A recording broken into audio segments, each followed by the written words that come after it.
Olá, pessoal.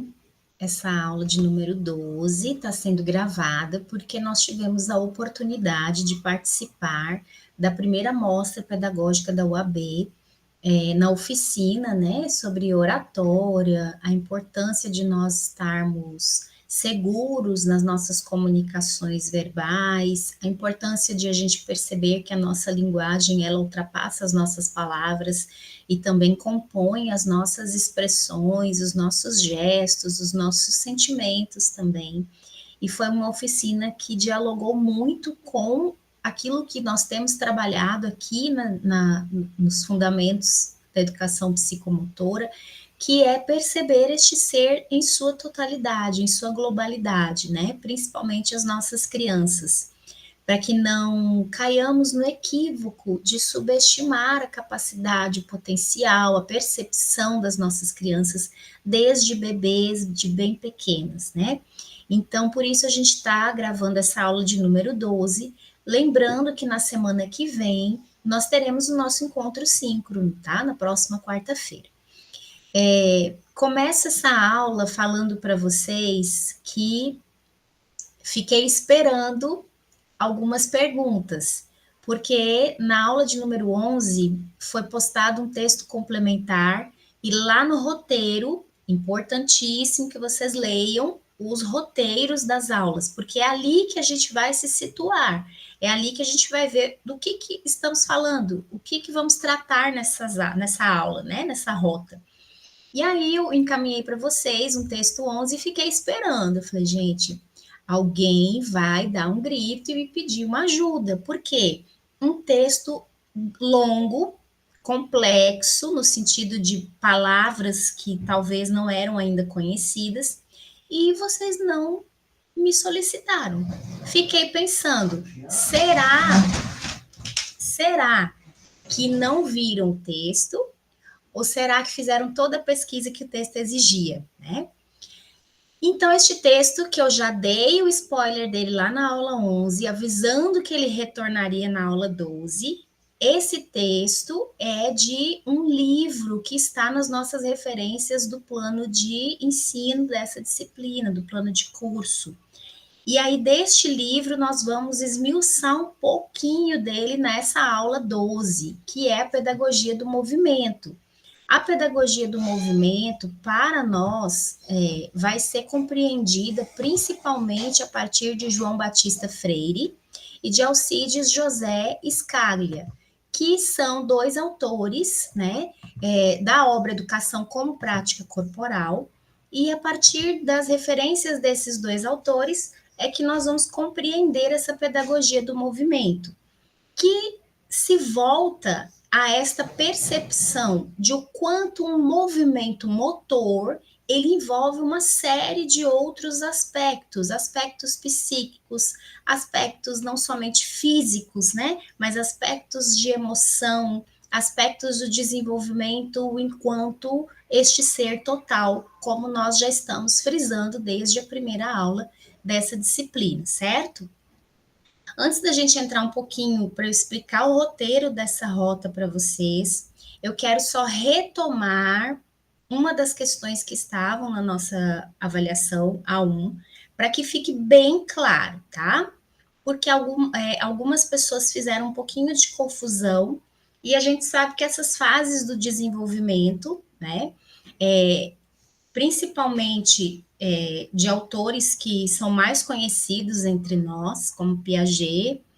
Por que Vygotsky não tem essa definição de fases do desenvolvimento? Porque lembrem, as teorias interacionistas, elas propõem que a aprendizagem ela não necessita de um amadurecimento prévio dessas estruturas biológicas, desses esquemas biológicos, né? Já esses autores como Piaget, por exemplo, né, que tratam dessa teoria da psicogenética, eles acreditam que a aprendizagem ocorre à medida que este ser vai amadurecendo nessas estruturas biologicamente, né?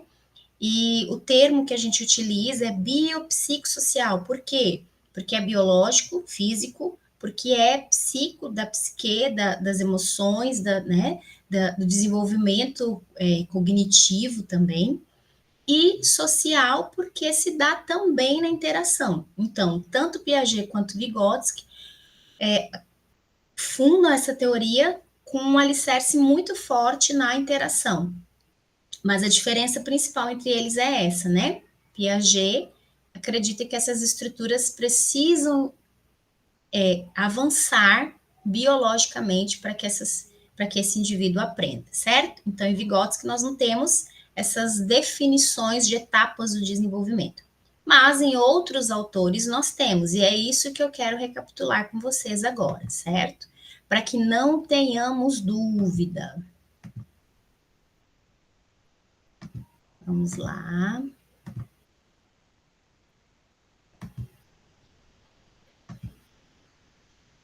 Certo. Essa questão da nossa avaliação, que nós trouxemos principalmente Vallon, né, que é considerado aí o pioneiro da psicomotricidade. Nós percebemos que a psicomotricidade, ela vem de outras áreas do conhecimento, principalmente da educação física e da fisioterapia, né, da medicina, e aí chega para a educação, para a pedagogia, como um ganho no sentido de percebermos esses três pilares de movimento, cognição e afetividade que não se desvinculam. E aí, nessa questão, nós trouxemos a proposta de que vocês assinalassem a alternativa correta quanto às fases de desenvolvimento apresentadas por Vallon. Veja, isso a gente precisa ter clareza, né? Então, a primeira questão, sensório motor, pré-operatório, operatório concreto, operatório formal. Piaget, tá, gente? Então, são fases que Piaget definiu para categorizar essas etapas de desenvolvimento do sujeito. Depois, fase oral, fase anal, fase fálica, fase de latência, fase genital, é Freud, tá? Freud é que traz essas fases definidas e cada um desses teóricos vai estabelecer uma série de características e potenciais para essas fases, principalmente no sentido de atenção com relação a esse desenvolvimento. Não quer dizer que a criança, aos 2 anos, necessariamente estará na fase sensório-motora, ou seja, uma resposta baseada num reflexo, num estímulo, né? Pode ser que ela já esteja ali fazendo um outro tipo de conexão, com uma finalidade mais específica para aquele movimento, né? Mas são fases definidas como parâmetros. Depois, mente absorvente, mente racional, mente social, mente madura, Montessori, né? Então, Montessori é que trouxe essas fases, essas nomenclaturas para definir as fases do desenvolvimento.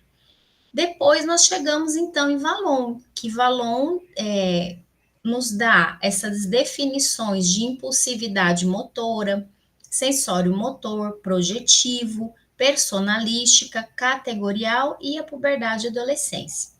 Garatuja, pré-esquemática, esquemática realista, nós vimos já lá até na disciplina de alfabetização e letramento que nós estamos nos referindo a Teberoski, né? Então, nós precisamos ter esse conhecimento para compreender que cada teórico trouxe para nós uma proposta, uma definição com relação a essas nomenclaturas, certo? Nessa aula da pedagogia do movimento, que a gente traz um texto para vocês bem desafiador. Professora, não consegui ler o texto todo, por isso eu coloquei um resumo deste texto para nos ajudar na compreensão. Mas, como eu falei, é um texto baseado no livro que está no nosso programa da disciplina e que nos ajuda a compreender a pedagogia do movimento. Então, quais são os objetivos dessa Rota 12? Compreender a importância do corpo em movimento e da experiência corporal para promover um aprendizado integral. Lembra que nós sempre estamos falando, tudo está interligado. Aspectos cognitivos, o que é a cognição? É a aprendizagem.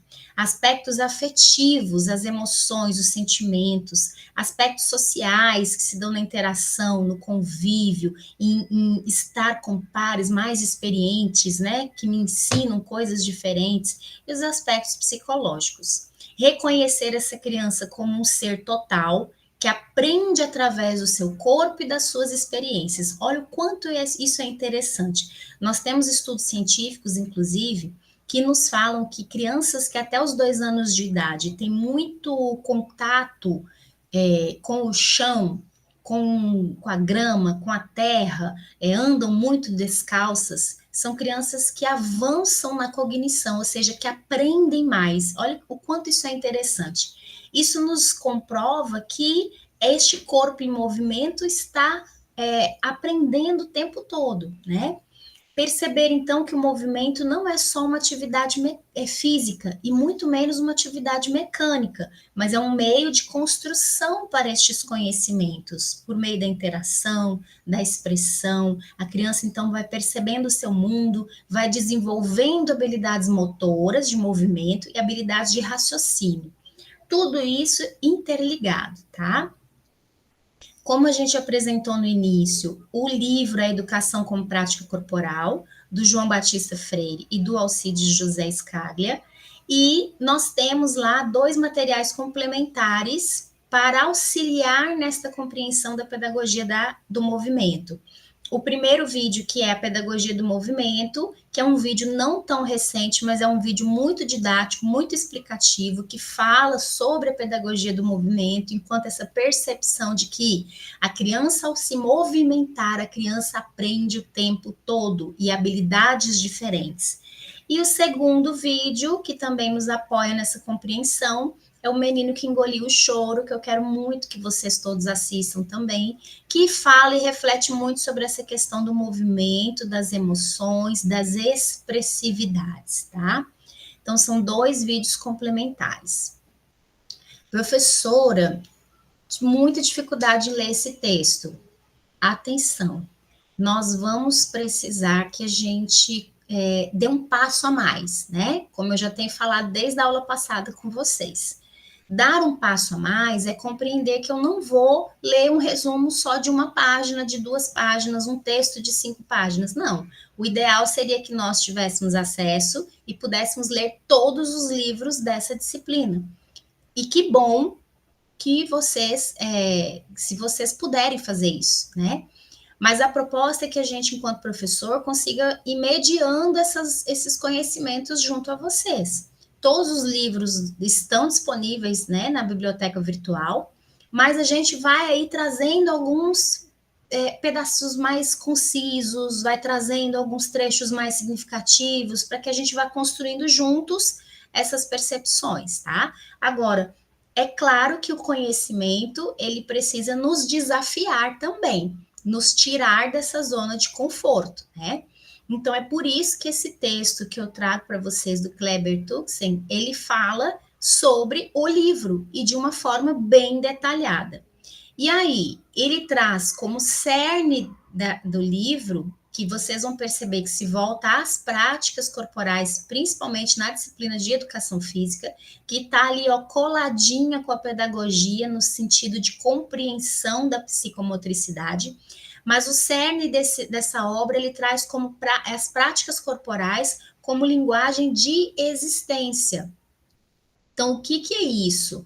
É uma proposta de compreensão de que este ser que está no mundo, que modifica o mundo, que deixa suas marcas no mundo, faz tudo isso por meio das práticas corporais, que envolvem todos os elementos e todas as dimensões constituintes dessa pessoa, certo? O nosso memorial está riquíssimo. Eu fiz alguns comentários para alguns polos nas nossos fóruns, né? E o memorial, a intenção dele é justamente reunir essas construções cognitivas de vocês e ao entrar no memorial que vocês leiam aquilo que os colegas postaram. Então eu parabenizo todos os polos, o nosso memorial está riquíssimo. Depois isso vai se transformar, tá, em publicações, preparem-se. E algo muito interessante agora que eu trago para vocês é que vocês consigam se expressar verbalmente sobre este entendimento. O que eu entendi sobre práticas corporais como linguagem de existência? O que eu entendi, o que eu compreendi a partir dos vídeos que eu assisti, a partir do resumo do livro, a partir do texto que foi colocado, tá? E aí vocês vão conseguindo ampliar esta compreensão e esse horizonte de percepção do nosso estudo. Faço isso, compreendi algo, gravo um vídeo curtinho, subo esse link para o YouTube, e aí o desafio é, neste memorial da Rota 12, nós não vamos só escrever, nós vamos colocar lá o link do vídeo do YouTube. Professora, por que isso? Porque nós já estamos nos preparando, tanto com relação à escrita, com relação à apresentação, à oralidade, porque vem aí a nossa A2, né? E na nossa A2, nós vamos ser desafiados a construir juntos as nossas apresentações também, certo? Continuando, então. Essa é a proposta da nossa atividade de memorial da aula 12. Videozinho rápido. O que eu vou falar no vídeo, professora? O que você compreendeu como práticas corporais, como linguagem de existência, tá?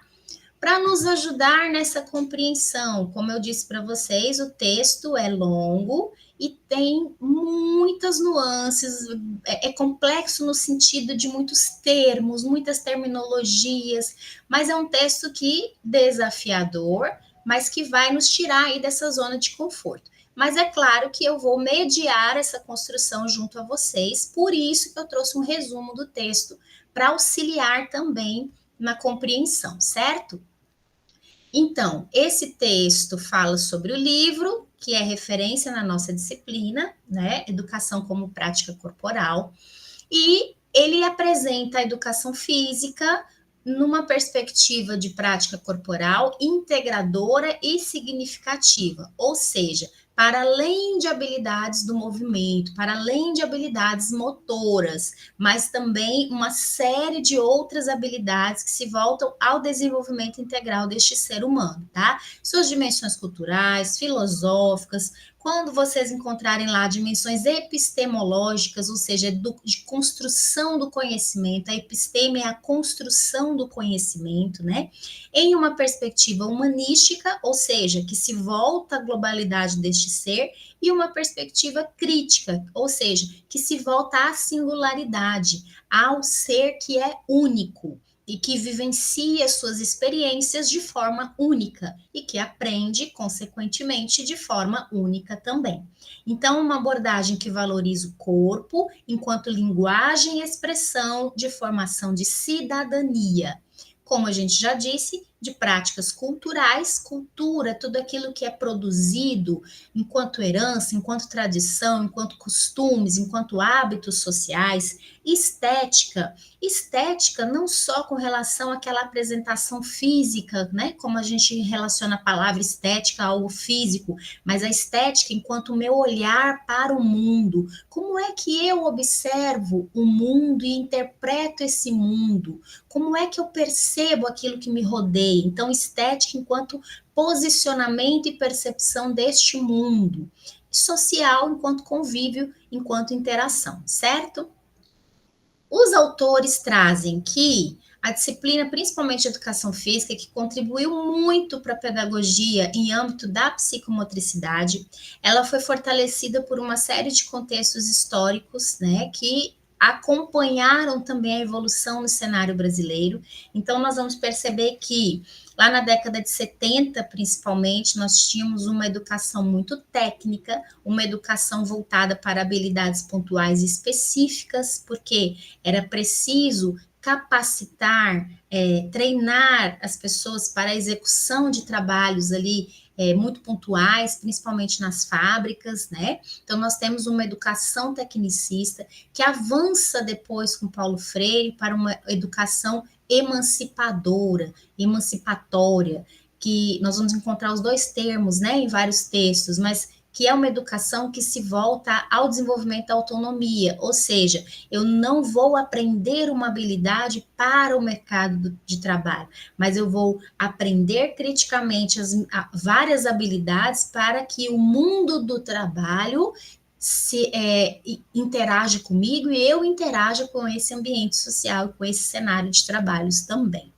Então, o livro de Freire e Scaglia aprimora as práticas docentes, né? Destaca a importância de repensar e ampliar a compreensão da educação física na escola, e assim nós da pedagogia vamos ampliando também essa perspectiva da educação psicomotora.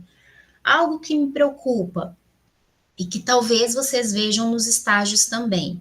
Às vezes, principalmente na educação infantil, nos anos iniciais, parece que o movimento fica a cargo do professor de educação física.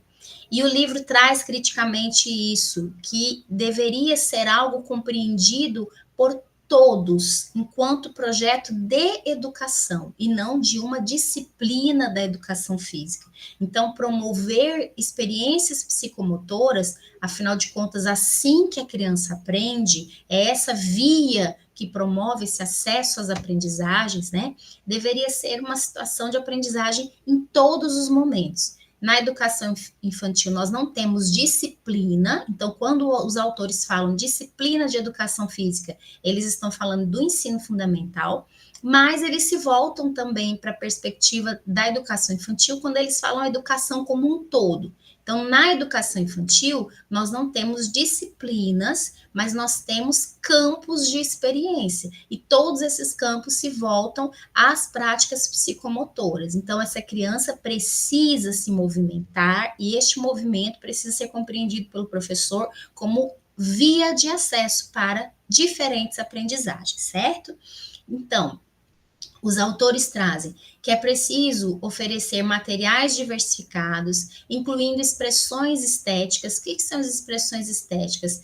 Como eu disse, a estética voltada à percepção de mundo. Então, eu tenho acesso a linguagens diferentes da arte, à escultura, ao teatro, à dança, à música, as produções literárias dos diversos gêneros, né? Então, eu tenho expressões estéticas diferentes, formas diferentes de produzir aquilo que eu vejo, de marcar aquilo que o meu olhar considera.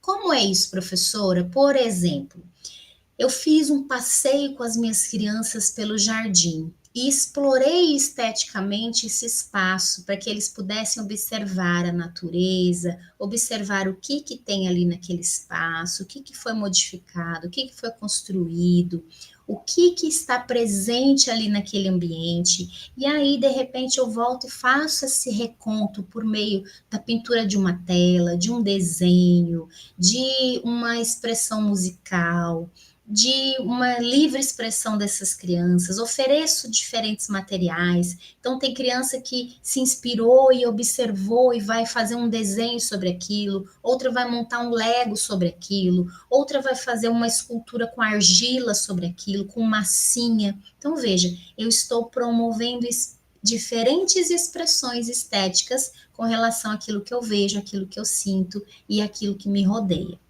Práticas corporais diversas e diferentes e atividades culturais também, que a gente vai bebendo nessas fontes da arte como um todo, né? Então, o livro também nos traz descrições detalhadas de atividades e práticas que auxiliam na organização docente e uma abordagem integrada do desenvolvimento humano. Dimensão didático-metodológica, ou seja, certo, eu sei que isso tudo é importante, mas como é que eu faço isso?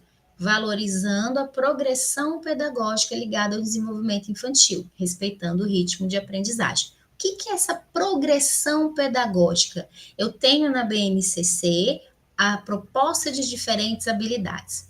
Ah, professora, como é que eu vou fazer isso para escolher qual habilidade eu vou trabalhar? Veja, todo o planejamento docente na educação infantil, ele parte da observação criteriosa do professor. da observação sensível com relação aos interesses das crianças. Eu posso, por exemplo, trabalhar pela pedagogia de projetos também, que vão me dando diretrizes de construção junto com essas crianças. E aí, como eu vou colocar isso em prática? Progressão pedagógica. Eu vou trabalhando habilidades diferentes e progredindo nessas habilidades para que eu perceba o desenvolvimento dessa criança. Por exemplo, com os bebês, eu tenho um planejamento inicial, vamos supor, né? Um planejamento inicial, por exemplo, de aspectos motores, onde o bebê ainda não rola. Mas aí eu vou fazendo propostas psicomotoras e vou percebendo o avanço dele com o passar do tempo e com o ritmo que ele vai que ele vai desenvolvendo e me mostrando, e aí ele vai rolar. Então eu tenho bebês no tatame e eu coloco diferentes objetos e vou estimulando que esses bebês se movimentem. Alguns vão de frente, outros vão de lado, outros eu vou observar que já vão rolar. Então, veja, são diferentes aspectos motores com uma finalidade pedagógica, tá? Então, eu vou propondo progressões pedagógicas. O que é progressão? Eu vou ampliando essas oportunidades de aprendizagem, certo? Propor entender o movimento como uma linguagem da existência humana, com base em ciências humanas e sociais. O papel social da educação física e contribuição para a pedagogia, que é o que os dois autores tratam muito na obra. Destaca a importância de práticas que promovem cidadania, solidariedade, liberdade, consciência crítica. Substitui o foco exclusivo em técnicas motrizes, ou seja, de movimentos, né, por uma formação que valorize o contexto cultural e social. Tudo está interligado. Então, as propostas de movimento precisam se vincular às questões culturais e sociais desses sujeitos também e da humanidade, né? Perspectiva de futuro, contribuição na organização do trabalho pedagógico, e os autores propõem uma atualização contínua através de novas leituras e abordagens. Então, os dois conceitos fundamentais apresentados no texto são, o primeiro, as práticas corporais como linguagem de existência, e o segundo, a educação física como prática de formação cidadã e significativa.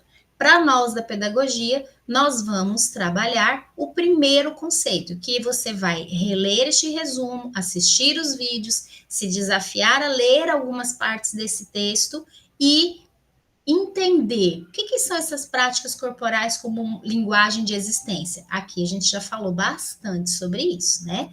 Assiste de novo essa aula, faz as tuas anotações e compõe um pensamento e um conceito. E aí a gente grava esse videozinho curto, coloca o linkzinho do vídeo lá no nosso memorial e vai ser maravilhoso, como já está, né, gente? Porque eu tô encantada, tô muito feliz com as produções de vocês. Coloquei algumas observações lá, porque às vezes a gente está digitando, sai uma palavrinha com erro ortográfico, às vezes é uma palavrinha que era com Z, a gente coloca com S por engano. Façam a produção de vocês e passem no corretor ortográfico, para a gente, de repente, ir aprendendo também com essas correções e a gente ir aprimorando a nossa escrita, certo? Não é para que a gente fique, eu não vou escrever com medo de errar. Não. O medo é o que nos impulsiona a ir além e não o que nos paralisa, certo? De quebra, eu já iniciei a nossa pesquisa com relação a esse texto e trouxe para vocês aqui uma série de palavras que eu tenho quase que certeza que são novidade para alguns de nós. Por quê? Porque a intenção é a gente ampliar o vocabulário. E lembrem que eu sempre falo, estou lendo algo, estou estudando algo, parei numa palavra que eu não conheço, posso passar para frente? De jeito nenhum. Eu pesquiso e eu sei do que se trata. É assim que a gente vai ampliando o nosso conhecimento, certo? Então, aqui eu tenho uma série de palavras com os seus significados, e assim que vocês forem lendo o texto também, vocês vão pesquisando outras palavras que surjam. Ok, pessoal, então esse texto é desafiador, mas como eu disse para vocês, eu trouxe o resumo do texto, 2 vídeos um bem específico com relação ao conceito e outro mais voltado a compor uma ideia subjetiva com relação a esse conceito. Então, vocês assistam os 2 vídeos, vocês leiam um resumo do texto e tentem dar uma lida neste texto mais complexo, no sentido de vocês se desafiarem também, tá bom? O nosso fórum de dúvida está lá na rota. Não entendi certa determinada expressão, certas coisas que eu li. É lá que a gente vai dialogar e é lá que a gente vai esclarecer essas dúvidas também.